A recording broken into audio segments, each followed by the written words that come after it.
Assalamu alaikum dear students, hope you all are fine. On the behalf of Kerizan Academy Senior Campus, I Muhammad Arslan Shafiq welcome you all on FSEX online sport program.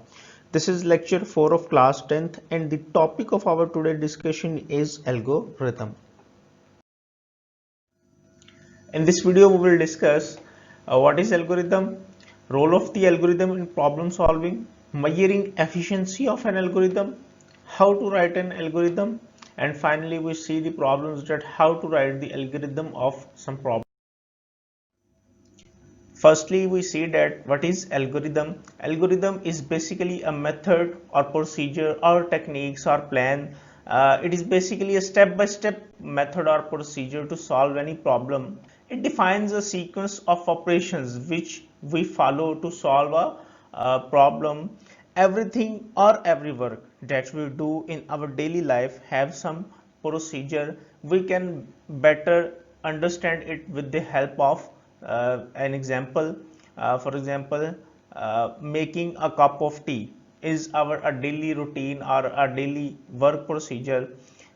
For making a cup of tea, what we will have to do? We have to take an empty cup, then add hot water in it, then add tea bag, and then add some sugar, and then stir it.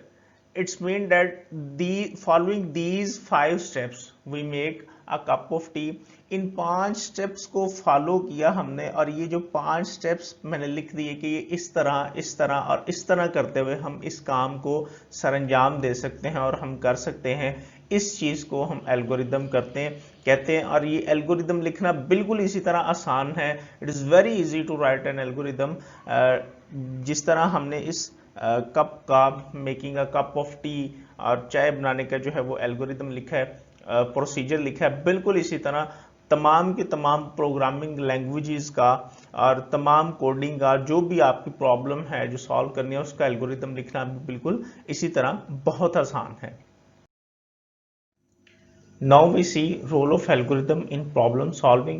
It plays very important role in computer programming. Why? Because it is the roadmap of the software for coding. It is the first step for developing a computer program. हम इसको पहला step कह रहे हैं, first step कह रहे हैं, लेकिन इससे पीछे भी एक स्टेप था जिसको हमने लास्ट वीडियोस में डिस्कस किया था। That is problem finding. What is the problem? As someone says that a well defined problem is a half solution. अगर आपको प्रॉब्लम का पता ही नहीं होगा तो हम उसका प्लान कुछ भी नहीं कर सकते। तो हम डेली लाइफ की एग्जांपल्स में से देखते हैं कि सपोज दैट आप गाड़ी लेके बाहर निकले हैं, घर से निकले हैं सुबह ऑफिस में जाने के लिए, गाड़ी रास्ते में बंद हो जाती है और अब वो गाड़ी जब बंद हुई तो हमें नहीं पता कि उसकी रीजन क्या है, वो गाड़ी बंद क्यों हुई है। हम ये समझ रहे हैं कि गाड़ी का पेट्रोल खत्म हो गया है, लेकिन गाड़ी की बैटरी डाउन है। अगर आप उसको बिल्कुल 100%ली वेल डिफाइंड नहीं कर सकते, उसको प्रॉब्लम को फाइंड आउट नहीं कर सकते, तो हमारी वो प्रॉब्लम ही सॉल्व नहीं हो सकती। तो हमें सबसे पहले प्रॉब्लम को ढूंढना होता है कि वो प्रॉब्लम क्या है जिसको हम सॉल्व करके हम आगे जो है वो फर्दर अपना काम जो है वो कर सकते हैं। अब अगर हमें प्रॉब्लम मिल जाती है कि हमारा प्रॉब्लम ये थी कि हमारी गाड़ी का पेट्रोल खत्म हो गया था, तो फिर हमारे पास उसका प्लान होता है और वो प्लान हमारे पास क्या होता है कि हो सकता है कोई आप किसी को कॉल करते हैं, वो आके आपको पेट्रोल दे जाता है, या आप खुद जाते हैं टैक्सी हायर करके, तो आप जो है वो पेट्रोल पंप से पेट्रोल लेके वापस आते हैं, या फिर आप गाड़ी उधर ही छोड़ देते हैं और खुद ऑफिस टाइम पे पहुंचने के लिए आप ऑफिस में चल जाते हैं। अब ये डिफरेंट टाइप के जो है वो प्लान हमारे पास बन जाते हैं कि ये सारे के सारे हमारे पास प्लान्स होते हैं और वो प्लान जो है वो हमारी कोडिंग में एज ए एल्गोरिदम होते हैं कि कोई भी सॉफ्टवेयर जो है उसको बनाने से पहले हमने उसका जो रोड मैप तैयार करना है कि उसको हम किस तरह सॉल्व कर सकते हैं। एल्गोरिदम होता है हमारे पास कि हम उसको कैसे कैसे उसको अपनी प्रॉब्लम को सॉल्व कर सकते हैं। Measuring efficiency of N algorithm. How we measure efficiency of an algorithm must be analyzed to determine its resource usage such as time, memory and storage spaces. Minimize the resource usage for maximize efficiency. We have to minimize the resource usage for maximum efficiency. There are maybe several algorithms for solving a particular problem, जैसा कि मैंने अभी थोड़ी देर पहले आपको बताया कि आपके पास जब कोई भी प्रॉब्लम हो जाती है तो उसको सॉल्व करने के लिए आपके पास काफ़ी ज़्यादा प्लान हो सकते हैं या एक प्लान हो सकता है। फिर वो जो प्लान हमने बनाए थे कि क्या आप जो है वो पेट्रोल पंप पे जाते हैं पेट्रोल लेने के लिए, या आप किसी को कॉल करते हैं वो आपको पेट्रोल देके जाता है, या आप गाड़ी उधर ही छोड़ के ऑफिस में चले जाते हैं। तो ये हमारे पास 3 डिफरेंट किस्म के प्लान थे उस वक्त के लिए जब हमारे पास एक गाड़ी जो है वो हमारी रास्ते में पेट्रोल खत्म हो गया तो गाड़ी हमारी स्टॉप हो गई। तो इसी तरह कोडिंग में हमारे पास प्लान्स आ जाते हैं, उस प्लान में से हमें चूज करना है बेहतरीन किस्म का प्लान, वो well defined algorithm according to our need that, कि हमें अपने रिसोर्सेज को यूज करने के हमें टाइम जो है वो कम लगना चाहिए या हमारी मेमोरी कम यूज हो, स्टोरेज स्पेसेस हमारी कम यूज हो। तो अपनी उसको देखते हुए सराउंडिंग्स को कि वो किस तरह हमारे जो है वो नीड्स हैं उसको पूरा करेगा, हमें एक प्लान को चूज करना होता है। और वो जो बेस्ट किस्म का प्लान हम चूज करते हैं वो हमारी एफिशिएंसी देता है उस प्रोग्राम की, उस सॉफ्टवेयर की, कि वो कैसा जो है वो आपका रन करेगा। How fast a problem can be solved depends on efficient algorithm. Therefore, analysis of algorithm is very important to compare algorithms that which one is better than the other। जैसे कि हम गाड़ी वाली एग्जांपल में देख रहे थे कि आपने ऑफिस जाना है, आप ऑफिस से लेट हो रहे हैं, तो आपके लिए बेस्ट सोल्यूशन ये है कि आप जो है वो उसको छोड़ दें गाड़ी को उधर ही और आप ऑफिस में चले जाएं। ऑफिस आप किसी और को कॉल कर दें, वो आके आपकी गाड़ी ले जाए। तो ये आपका बेस्ट प्लान था। तो आपका प्लान कौन सा सक्सेसफुल है जो आपकी रिक्वायरमेंट्स को पूरा कर दे। Now we see how to write an algorithm. It has two types. First one is pseudocode or algorithm and the second one is flowchart. In this video we will see how to write algorithm. It is English like sentences. English like sentences, but which rule we have to follow? We have to follow only one rule, that is easy to convert in programming language, means that you have to write algorithm in that sense that we can easily convert it into a programming language. To get better understand how to write an algorithm, I have an example.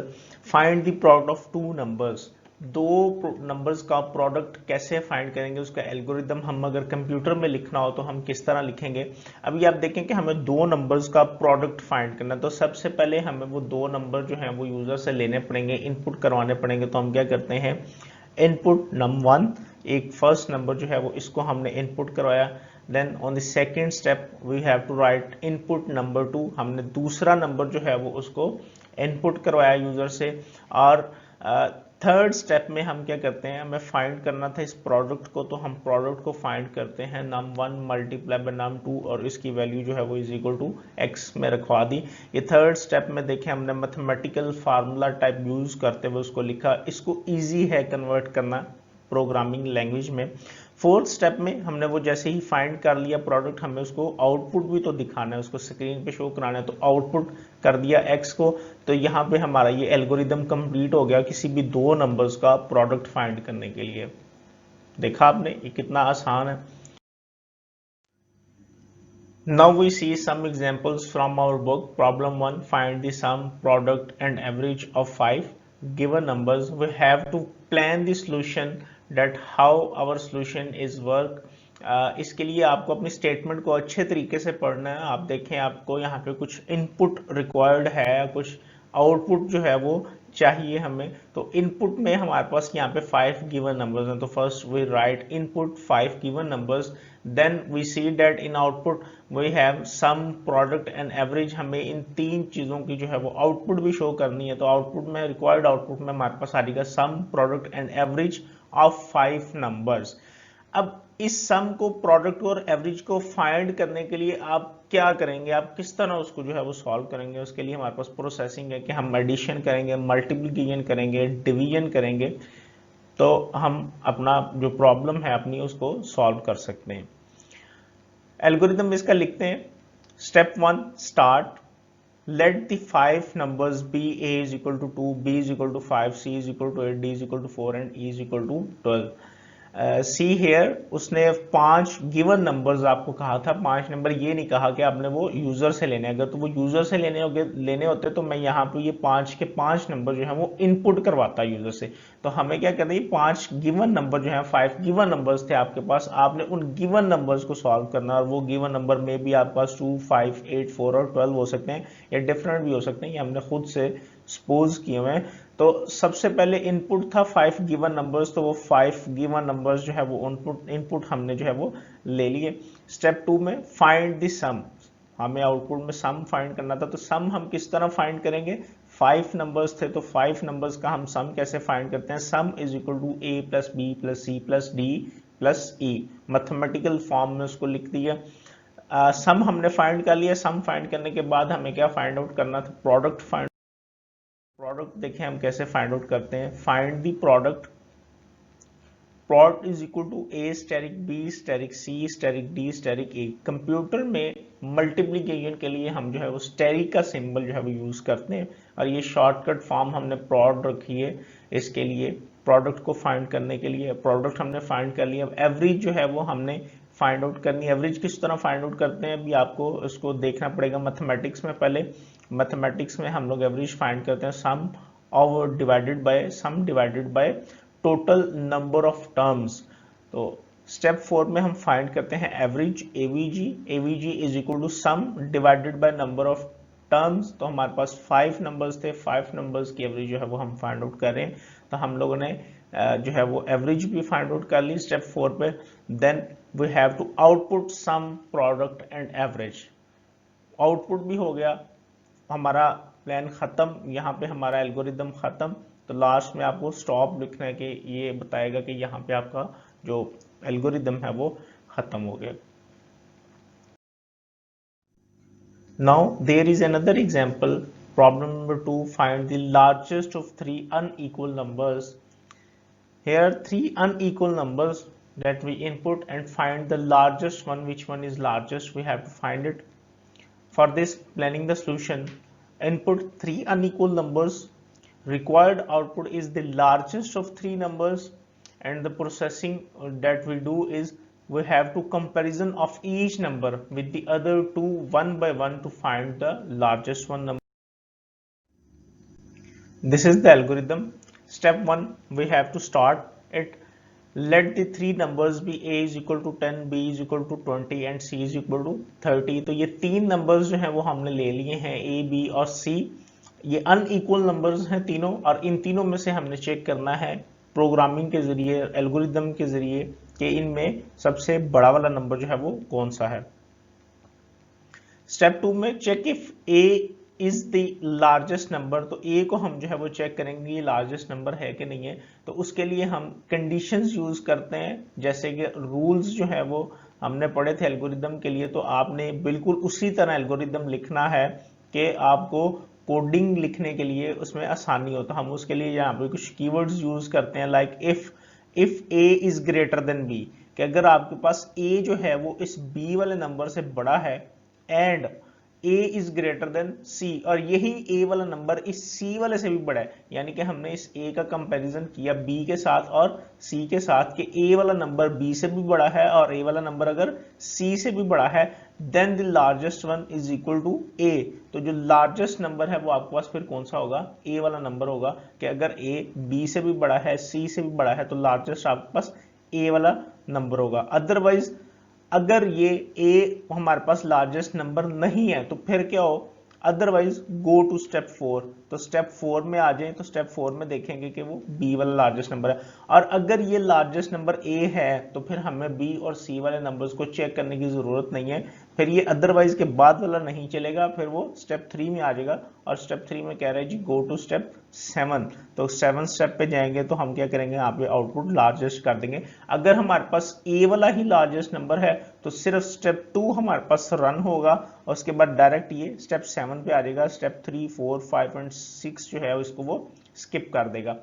Otherwise अगर ये a आपके पास बड़ा number नहीं है तो फिर किधर जाना है, आपने स्टेप 4 पर जाना है। स्टेप 4 में देखते हैं क्या है, check if b is largest. तो b को हमने चेक करना है वो लार्जेस्ट है, बिल्कुल इसी तरह जिस तरह हमने a को चेक किया था। If b is greater than a and b is greater than c, तो यानी कि b a से भी बड़ा हो और b अगर c से भी बड़ा हो तो it's mean that largest number जो है वो आपके पास कौन सा है, b है। अगर तो ये लार्जेस्ट नंबर b है तो इट्स मीन दैट कि ये स्टेप 5 पे आ जाएगा। स्टेप 5 में क्या कह रहा है जी, गो टू स्टेप 7, तो स्टेप 7 में जाके देखेंगे तो वो लिखा हुआ है जी आउटपुट लार्जेस्ट, तो लार्जेस्ट को हम आउटपुट करवा देंगे। इसी तरह अगर ये आपके पास b जो है वो लार्जेस्ट नंबर नहीं है, अदरवाइज गो टू स्टेप 6, तो स्टेप 6 पे फिर ये चला जाएगा और स्टेप 6 पे आके वो देखेंगे जी लार्जेस्ट वाला कौन सा नंबर है, तो लार्जेस्ट आपके पास c है, क्योंकि a भी नहीं है अगर आपके पास, लार्जेस्ट b भी नहीं है, तो फिर डेफिनेटली c जो है वो आपके पास लार्जेस्ट नंबर है और उसको हम आउटपुट कर देंगे, आउटपुट लार्जेस्ट। और देन लास्ट आपका जो एल्गोरिदम है उसको स्टॉप कर दिया आपने, ये आपका एल्गोरिदम जो यहाँ पे स्टॉप हो गया। That's all for today. Thank you very much.